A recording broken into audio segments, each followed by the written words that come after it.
The stressful silence moment. Okay, welcome to the second live show from mWISE. This is the mWISE Cloud Security Podcast team and our guest, Chris Hoff, or Hoff, as he prefers to call himself. And Chris has this amazing title, Chief Secure Technology Officer at LastPass. Yep. So thank you for being on the show, and thank you for agreeing on short notice. Yeah, no worries. Thank you. So admittedly, when I've heard this title yesterday, I kind of became obsessed with it. I'm sorry, I get obsessed sometimes. And at this point, I realized that secure technology officer is how every technology officer should be. So tell us a bit of a history, how it happened, what the idea and the whole context. Yeah, it's okay to be obsessed. I have that following. I'm the Taylor Swift of security, apparently. When I joined LastPass, there was a really interesting opportunity to ultimately end up with two titles: Chief Technology Officer, as it relates to the technology of the firm, establishing practices, SDLC, et cetera, and owning engineering. That's both software development and platform engineering, and run the security, build and run the security team. And when I was thinking about, okay, so how do I mix those two things? Do I make some ungodly title like Chief Information Security and Technology Officer, which is just a mouthful? I really thought about outcomes, and the outcomes, much like how you described it, Anton, was every piece of technology that should be developed should be secure by default, by design. And you hear Janice Easterly talking about that all the time, right? So I just somewhat confusingly shortened it to Chief Secure Technology Officer. That's the outcome we want. And so I run engineering and security, and we're embedding security from a cultural perspective into everything we do. And this way I don't have to argue with anybody except myself, and sometimes I win. So I don't let dev engineering make silly mistakes, security mistakes. I don't let security sort of boss engineering around and get in the way. We try to sort of work to referee that scenario and deliver secure technology. In any case, it produced this effect in my head that I feel like whenever from today I would meet a CTO, I'd be like, so you build in secure technology. Yeah. Because it feels like every chief technology officer has to build technology stack securely. Yep. And that to me, so that's what caused the obsession. Are you looking for an upgrade? I am not looking for an upgrade. I'm not sure I qualify as a C-level. I'm too unserious for that. But then again, kind of sounds I don't know. So we want to not talk about your kind of incident experience, but I've heard you rebuilt a lot of infrastructure technology applications after the incident, and in the process you improved security. So can you share, again, these are easy questions, sorry, we'll start with easy questions. Like, can you share how it went and what sort of things you were able to build in? Because it's one thing to read some kind of white paper about built-in is better, Yeah. bolt-on is worse, but there's the person who built things from scratch with security. So what has improved? Tell us the story. Not only will answer your question, I will not use the word zero trust in the entire. God, no, sorry, please. so that should make things easier. All right. So let's go back in time a little bit. So I joined May 19th, 2022. I just left B-Sides, San Francisco, and was at Black Hat. And August 12th, I got a call from one of the two new security guys that I had hired, who had just started that week at LastPass. And the reason I say at LastPass is we were still part of our parent company. And the entire reason that myself, my CEO, as the first two hires back in May came on board was to separate the company. What that meant was not just copy and paste everything that existed as a 15-year-old company that was part of a large, it was a product portfolio, was part of a product portfolio, part of a larger company. But actually, rebuild was never really in the cards. The point was, if you have an opportunity to essentially start from scratch, while simultaneously operating a platform that gets about 9 million connections a month to the front door, serving millions of consumer customers, tens of millions of consumer customers, 100,000 businesses, we also had the opportunity, and the plan was we were going to continue operating for a period of time with the parent company, which was in their on-premises data centers, using and leveraging their infrastructure, their teams, build out teams in parallel, build our next generation plant, and then cut over. That was the plan. So August 12th, 2022, life has a way of getting in the way. Got a call. And the security team at the parent company had identified an issue how that turned into the incident, which came in two phases I discussed this morning in the keynote panel I was on. And that was, we'll call it the recon part of the attack. So neither here nor there about the details of the attack, you can read all about that. We've been writing about that for the last 2 years. It accelerated all the plans we already had. So we had to keep everything running. We had to, as part of the incident, we literally destroyed entire environments. The dev environment was not rebuilt in place. It was literally recreated using the same infrastructure, but with new controls on top of it. We put additional controls on top of the parent company's endpoints, reporting to 2 different security stacks, as I do my team. And we've ultimately grown over the last year, 18 months or so, to a team of 60 folks, 60 in the security team, which is quite large for a company our size. We have 9. But you keep secrets. It's kind of like that's another question, but I'll get into it. So roughly 900 people, and 60 of them in security. About the other 450 I own or engineering. So I own basically, or lead, I lead basically almost half the company worth of employees. And so that's important because going back to the title, right? You couldn't just, if I was just a CISO, the ability to ensure that what was being built to in terms of spec, as well as sort of best practices, modern software factory design, modern cloud operating systems and software stacks, telemetry, observability, et cetera, just wouldn't have been possible. So we converged the teams and we rebuilt everything. So there, I'll use my CEO's description of what we did. It's not what we did, it's what we didn't do. Or it's not what we changed, it's what we didn't change. Everything is new. So we essentially in a 12-month period of time built an entire new cloud infrastructure. We stood up an entirely new IDP. It's all new compute desks, Windows and Mac laptops for everybody, all new builds, all new security telemetry, all new security stack. Oh, you really mean it when they say everything? Everything is new. We got rid of BYOD, so everything's a managed endpoint, including, now we have 2 phones, right? Corporate phone, this, that, and the other. Everything in the cloud, everything on the endpoints, all of the software factory itself, you name it, it's brand new in the last 12 months. MFA keys? MFA keys, yep, for sure. As we sort of had to deal with transitioning, not only we started with engineering and security, and then IT, and more technically, and ultimately more privileged users first. And we are just this week finishing the rollout of phones, which then will cut over from push notification MFA to YubiKeys that will be used both with the NFC for the phones as well as the USB-C for devices also. So yeah, everything is new. Everything. So it's almost like retrofitting. Some of the stuff could have been implanted into the new system, but a few things you're describing, it sounds like they're not really implantable. You have to build with them or you won't have them. Yeah, well, I think we could have done that, but 2 things sort of stuck out here. If we really wanted to make the point that we had done everything we possibly could have done to take what happened in the incident and make sure it couldn't happen again, you could sort of rebuild what you had, but also the majority of that technology, I'll go back to what I said, was based on on-premises data centers. So a lot of stuff wasn't cloud native in the first place. Yes. So you couldn't, if you picked up and just sort of, lift and shift, it just would not have been performant. So interestingly, when we moved from on-premise data centers into cloud, we actually saw a 40% performance increase with comparable costs at the time. I think the operational model, we had used cloud elements before for backup, so a bunch of cloud storage elements, but everything else was running out of on-premise data centers. So it really made no sense to try to retrofit or rebuild anyway. So we, the board, the SLT, the engineering teams, security teams just doubled down and we recreated everything.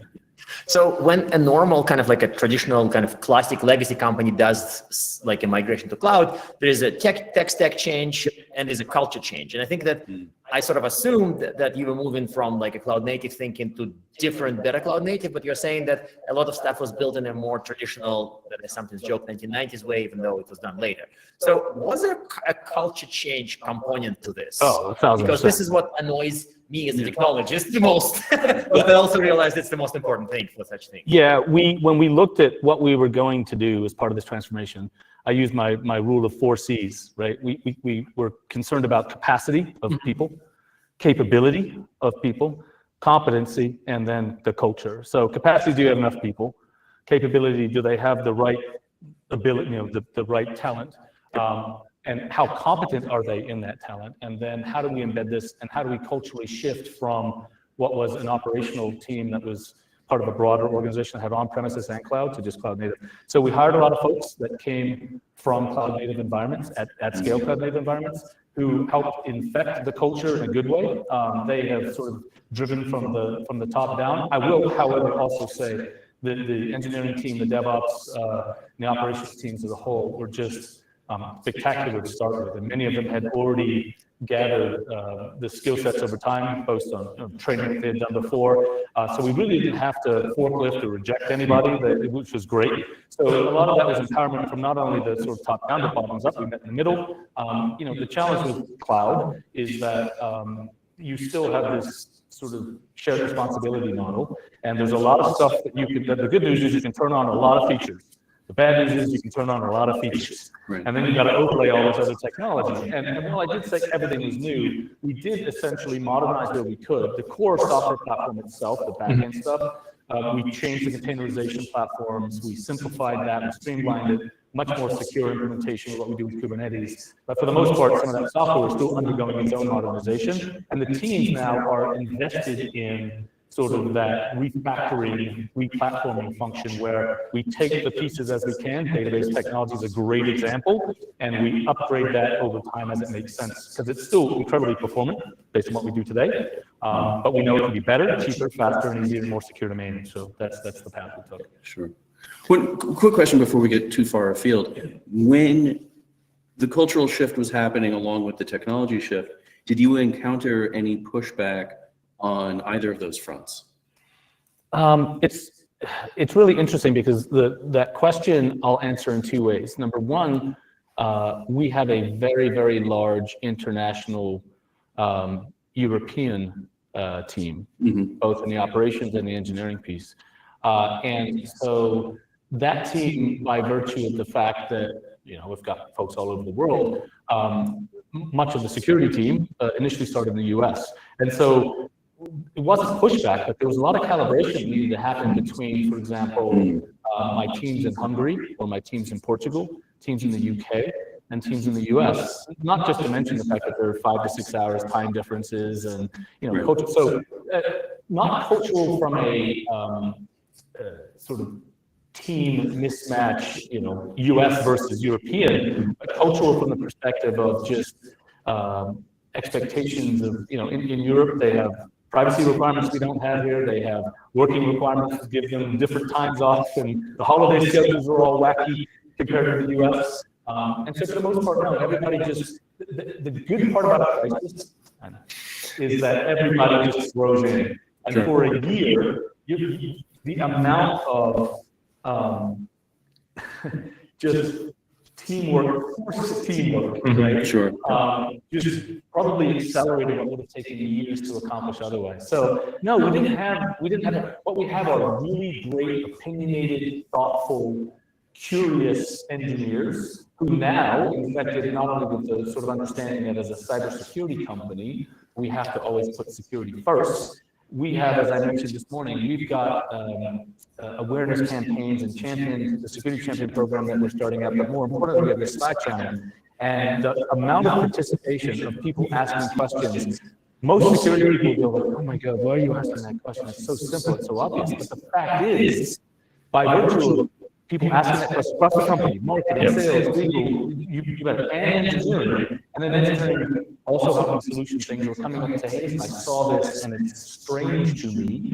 We've actually built a culture out of necessity, but one that is, everything can always be better. But I was actually remarkably just thrilled and so proud of the fact that that the teams just gelled so well. Yeah. So this is like a bit of a strange question, and I think that it's kind of like, would you recommend this to others? And of course, Seth was elbowing me and saying, not the breach. Yeah, and I get it. Like, would you recommend the rebuild experience? Because we do see, you probably saw the same pattern when you observe the industry. People say, some expert tells people that lift and shift is bad. A certain organization still does that and says, yeah, we know it's bad. We're just going to later grow slowly to be a little bit more cloud native and then a lot more cloud native. But occasionally that never happens. Yeah. So in your case, you did this. So would you recommend that experience, the rebuild experience? That's a fascinating question, Anton. And thanks for the elbowing over there. There's, 15 years ago, I think it was, when the Clouderati showed up, of which I was an honorary member, an instigator, if you will. When we were talking about these very things in the Cloud Security Alliance about the pros and cons and cloud native versus not, there was a very large argument that private clouds and on-premise data centers would go away tomorrow and they would just die and never return. Interestingly enough, cloud was always described as being, a pathway to agility, a pathway to operational excellence, a pathway to security, a pathway to cost savings. And what a lot of people found out is that depending upon your particular scenario, one or all of those things could be false or true. And I think what is interesting about your question is we now see a bunch of companies, large names who push very heavily for sort of moving from on-premises to cloud, now either engaging in, because, and I'll tell you why in a second, I think it's my theory, either a hybrid model of cloud and on-premise, depending upon workload and costs, especially with commoditized hardware. And if you look now at people dipping into AI and the need for GPUs that aren't going to just skyrocket, right? You see these big players buying gazillions of NVIDIA GPUs where I can't do that. I don't want to pay the cost in cloud. So it actually may be more cost effective to offload those resources somewhere else. But the other interesting issue is that when people realize that as part of risk arbitrage, you can accept, transfer, ignore, do all these things in terms of risk treatments. The challenge is if you sign on to a single cloud provider, you are putting all your eggs in one basket. Regardless of how many zones, how many regions, if you have a system-wide failure, bad things are going to occur. So many people say, oh, no, you know what we'll do? We'll build this abstraction layer, we'll use multi-cloud, and then they try to deploy. But that's used roughly never these days. You're like, oh my God. I can barely find an expert in one of those clouds. Find an expert in all three, impossible. You end up dueling teams. And so I think that is driving from a resilience perspective, not necessarily a cost one, people sort of thinking about cloud versus on-premises. And what that also meant is, okay, if I can figure out the right location for my workloads, and I can figure out, like I told you, the incremental upgrades of technology as it makes sense, because so many of these things, especially in established companies, for brand new companies, maybe it's not that big of a problem. We're a 15-year-old company, right? So I've got a lot of older technology that has rot like any company our size and our age has, and I have to be very thoughtful about what that means. We've adopted technologies that made sense back then and may not make a lot of sense now. You're seeing a lot of companies having to re-platform their entire backend. We've got to, for us, when we say what I recommended to people, I wouldn't recommend the accelerated path we took, but I definitely think, depending upon your architecture as a whole, our platform facilitated our ability to effectively lift and shift with a weird, I'll call it the weird and hopefully expected, but rightfully so, unexpected performance benefits we got. So I would recommend it for us, which I did. It worked out, thank goodness. Everybody depends on what we're talking about technology-wise. I'm sorry for the it depends answer, but it. Well, I think that actually flows really well into a follow-up question, which is, what benefits come from doing this change, doing the transformation from before an incident? So instead of, you can see what I'm getting at. Should organizations wait until something bad happens? Or but at the early pace, you may have never finished. Right. So like the opposite argument is true too. Like if you're not doing it because of an incident, you may be going at 1/10 the speed and you may never convert. So like, okay, you answer. I don't know. No, you're going down the right path. Look, I think the answer to that question is always hilarious because it ends up talking about doing the basics from a security perspective. Okay, what do I mean by that? Asset inventory, asset discovery, change management, understanding what you have, who owns it, things like what it connects to, data dependencies, what kind of data. I mean, you start peeling the onion on these problems, and it doesn't matter whether you're talking about cloud or on premises. The reality is if you're not focused on understanding your environment, my mission to my team is to be the most well understood platform on the planet. We're not yet. We're working on that. We have lots of people that are adopting, for example, from practices Google has established and others. And usually I'm a little salty about the fact that, look, just because somebody wrote an O'Reilly book does not mean, and it worked at Google, doesn't mean it's going to work everywhere else. Right? 99.9% of the time it won't. It sounds the opposite. Yeah. But I think at the end of the day, it comes down to basics. And so threat modeling, tabletops, there was a big discussion at the keynote panel I was on this morning, right? Being prepared for things and understanding where you have coverage. I'm really pushing on my security teams to think about, like I did in previous jobs, inculcating language and embedding it in the teams to where decisions are always made around integrated, simple and rapid threat models. Yep. So if we're talking about making changes, whether you're using an agile framework or not, the point is you have to be able to describe in an archival way how the system will likely react to unintended consequences. Yep. And so it doesn't matter whether it's cloud or on premises. I think your point about crisis accelerating things, and it certainly did for us, is valid. But from the perspective of what we're trying to build, it's to leverage. And there was a great presentation yesterday from the folks at Citadel. They basically talk about everything is code. Their entire security apparatus is now essentially, the big Google GCP partner. Everything becomes a data construct and an object within a big query database, and you can understand your security, you can test your security, you can validate your security, because everything's just code. And so when you roll code, it's a big data problem.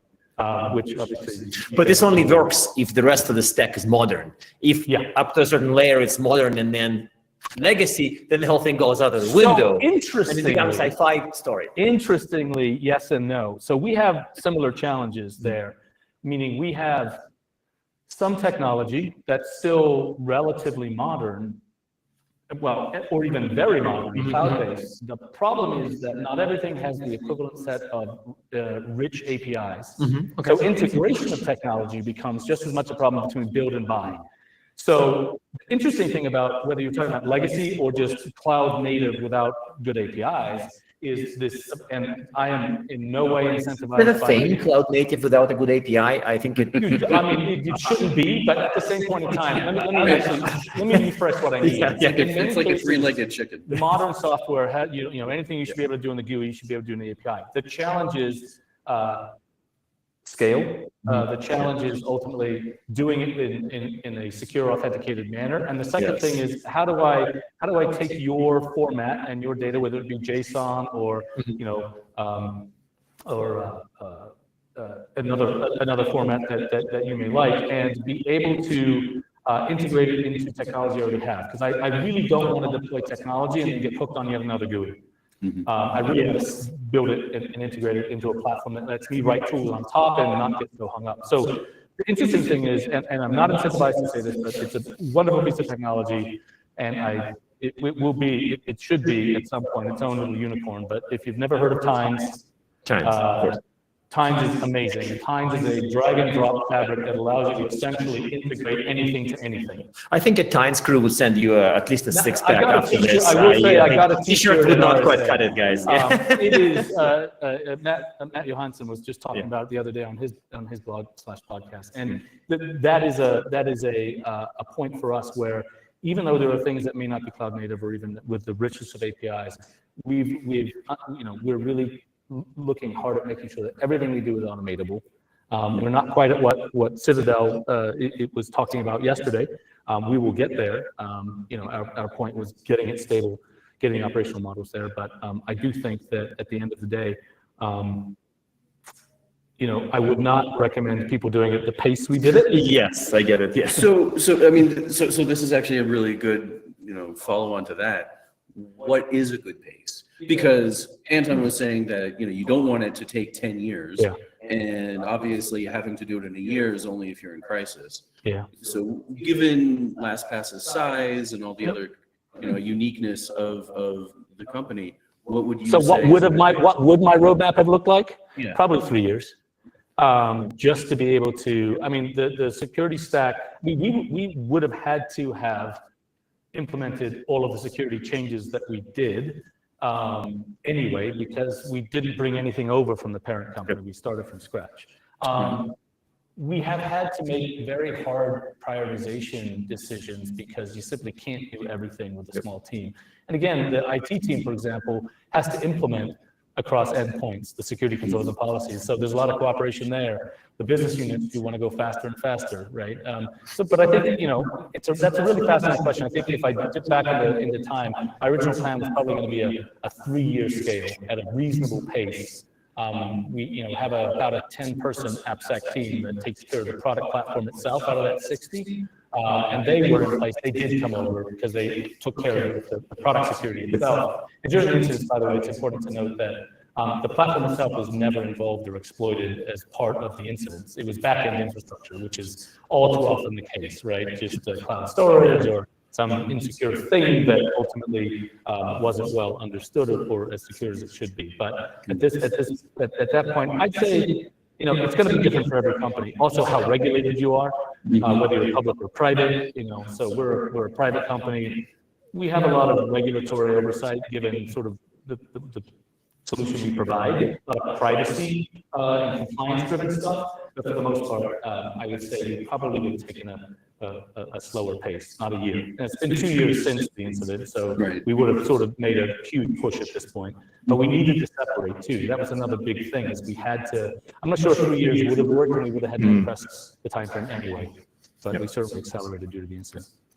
I think makes sense. And I think I'm trying to sneak in a question about login and telemetry, because you sort of mentioned the point about trying to build the most transparent, most observable stack. Yeah. And you also mentioned times probably not in this context, but can you give us a kind of a quick view of that part of the kind of DNR / observability / however you want to define it?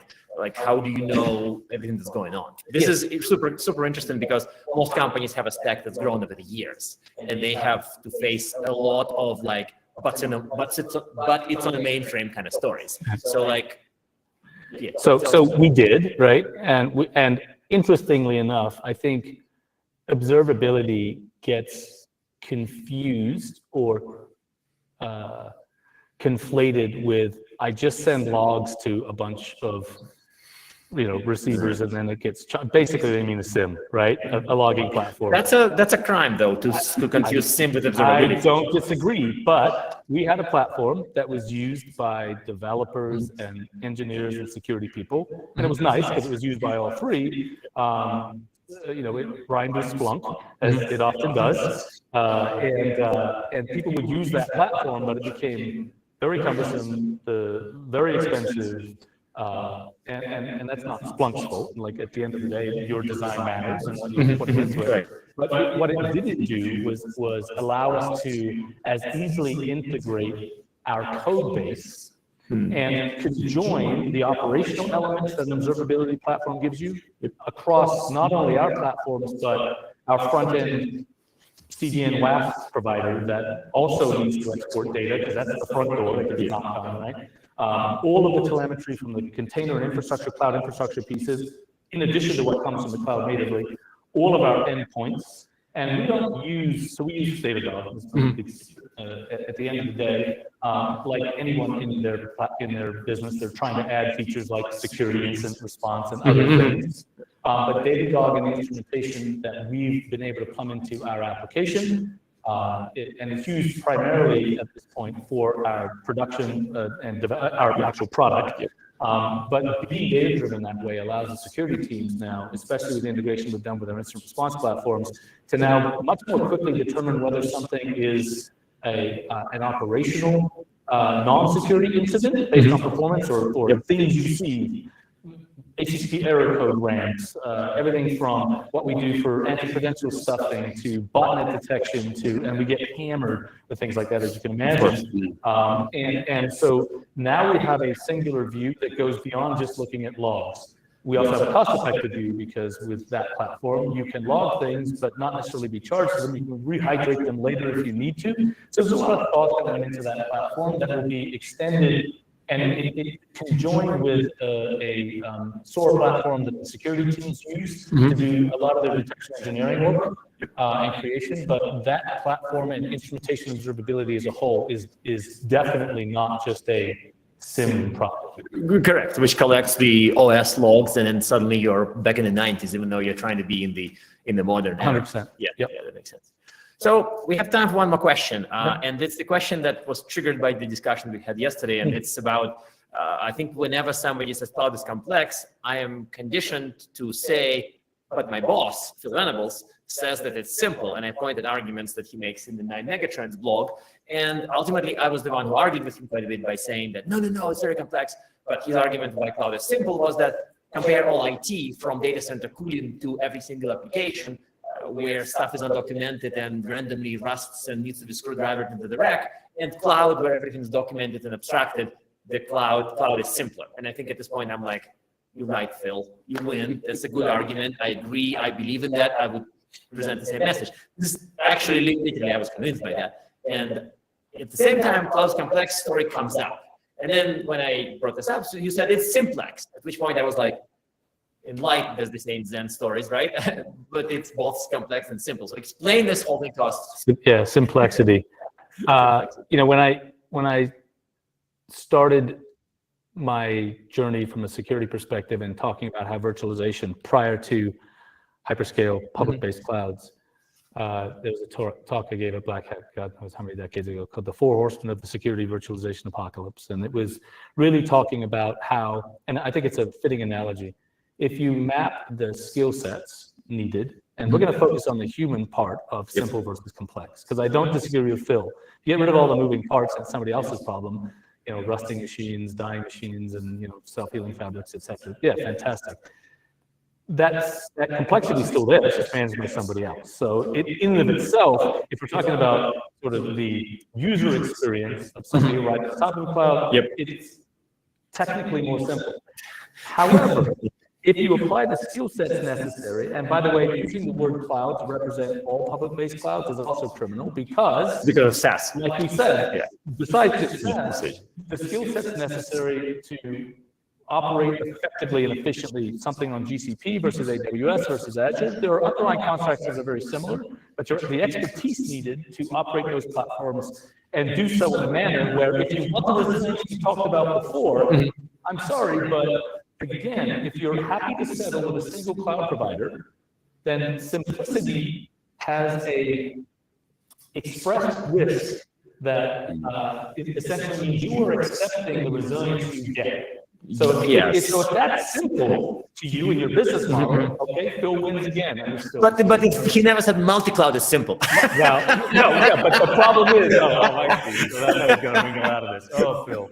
All right, so fair play. But I do think that's part of the challenge is that at the end of the day, in the journey to virtualization, the things that we were used to doing in physical networking, and again, for the most part, if you look at sort of where we're focused, whether you look at the security hamster sine wave of pain, or Sunil used the cyber defense matrix, right?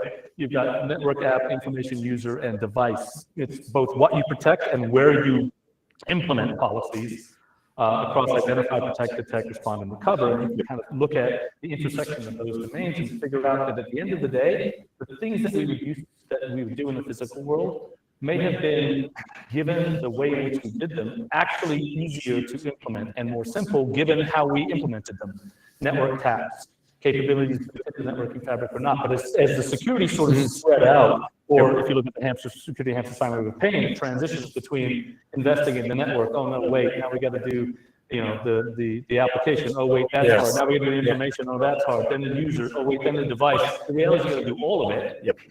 At the end of the day, that's not simple.